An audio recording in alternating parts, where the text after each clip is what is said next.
করিমপুরের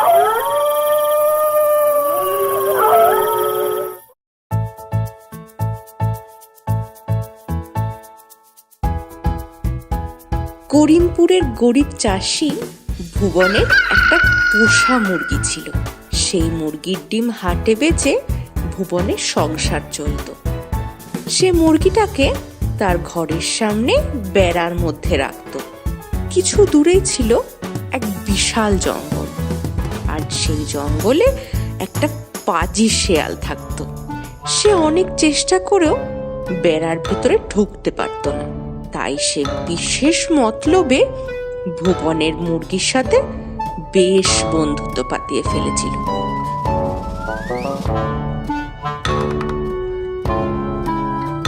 একদিন সন্ধ্যার দিকে মুরগিটা উঠোনে হেঁটে বেড়াচ্ছে।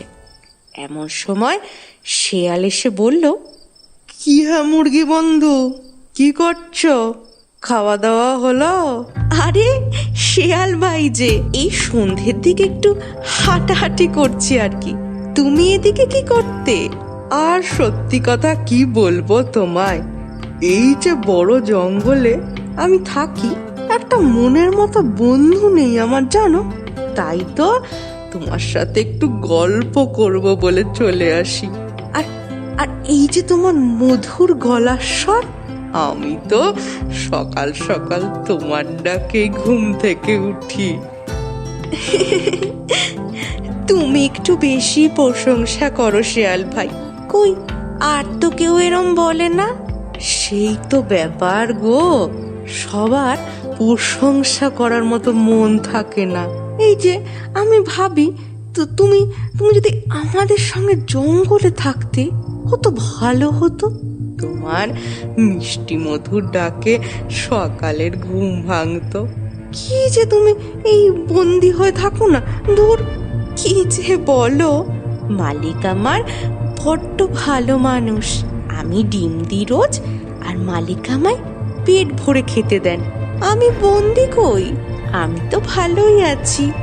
সে কি, তুমি তোমার ছানাদের বিক্রি করো? সেটা তুমি আবার গর্ব করে বলছো? ছি ছি বন্ধু, ছি। কিন্তু শিয়াল ভাই, এটাই তো নিয়ম। আমায় মালিক পোষেন, তাই আমাকে তাকে ডিম দিই। এতে খারাপ কি আছে? কি বলছো তুমি বন্ধু?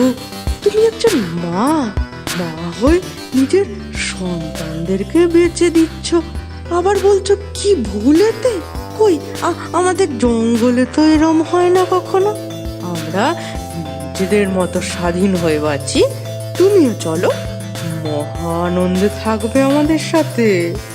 শিয়াল ভাই, তোমার কথা ঠিক, আমি জানি, কিন্তু সন্তানদের বেঁচে আমি অন্যায় করছি।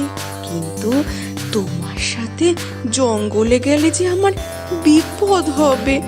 সবাই কি ওখানে তোমার মতো ভালো বলো? যদি আমায় মেরে ফেলে? দুঃখ দিলে বন্ধু, তোমার শিয়াল বন্ধু থাকতে অন্য কেউ তোমায় খাবে? মানে মানে আমি তোমায় রক্ষা করব।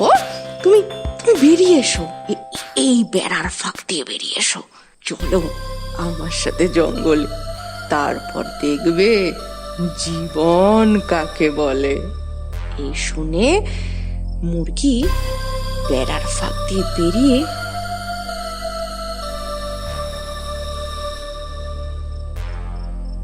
শেয়ালের সঙ্গে জঙ্গলের দিকে যেতে শুরু করলো। কিছু দূর যেতেই ঘাড় মুটকে ধরলো মুরগি।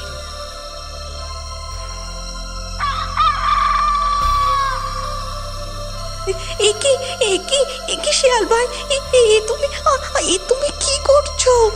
অনেক বোকা দেখেছি, তোমার মতো বোকা দেখিনি এর পরের জন্মে। কারণ মিষ্টি কথাতে বিশ্বাস করো না। বলে শিয়াল মুরগিটাকে সাবার করে ফেললো, আর মুরগিও নিজের বোকামির শাস্তি পেল।